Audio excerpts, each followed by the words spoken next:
right, here we go. Todd Vasuski has brought us his 1969 C10. It's a beautiful color of green. Has a swap to LQ4. Going to come out of like a 1999 or 2000 2500 Sierra HD. This truck is going to make a lot of power. It's going to be a lot of fun to tune, and we're looking forward to see what an LS will do swapped into a 1969 C10.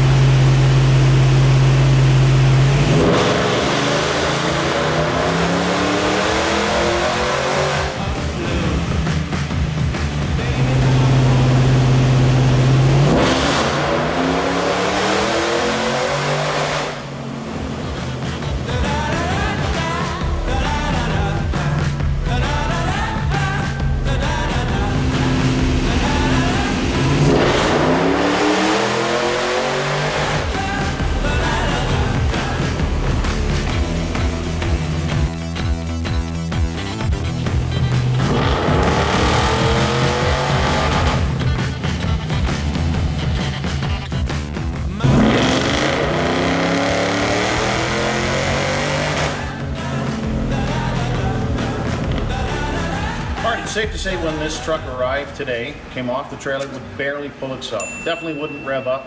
There were a lot of little tiny things that had to be fixed up, and some major things. On the wiring harness itself, it was reversed. So inside the computer, we actually had to go in and reverse it electronically, otherwise we would have had to repin the whole thing. When we started out today, it was making about 186 horsepower. We're just making kind of some basic passes. Now it's running the way it should. Based on the cam, based on the specs, and based on everything that's been done with the truck, this is very healthy.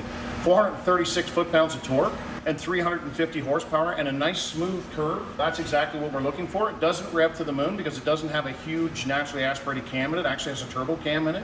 Doesn't matter, it runs good. He's gonna have lots of fun with it. And a light truck like this, man, is that amount of power gonna be fun.